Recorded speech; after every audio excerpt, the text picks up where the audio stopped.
Right, all you, get off your ass. We're going to make my gluten-free shepherd's pie. We're going to start with a massive skillet just like this one, and it is a big boy. We're going to brown that lamb mince until it's caramelised, because that's where the bloody flavour is. Turn your skillet down, whack in your diced onion, carrot, celery, and some garlic. Saute them off. You want a little bit of a crunch still in that carrot, because that will give a bit of texture to it, your shepherd's pie. Without texture, what's life worth living? I've no idea. Some gluten-free flour, that'll help thicken the sauce. So whack some beef stock in there. I'm using gluten-free beef stock, of course. If you're not gluten-free, then just use the normal crap. This is actually dairy-free as well, which you'll find out why in a minute. But use the normal crap.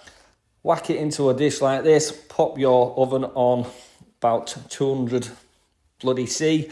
This is the best way to do your mashed potatoes, and the reason is that you will get the fluffiest mash in the world. Basically roast them in the oven, but prick them with a fork beforehand, because if you don't, you'll end up like Scarface, because they'll explode all over you.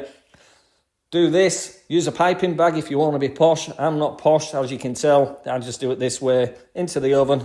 Beautiful. It's done. Yum.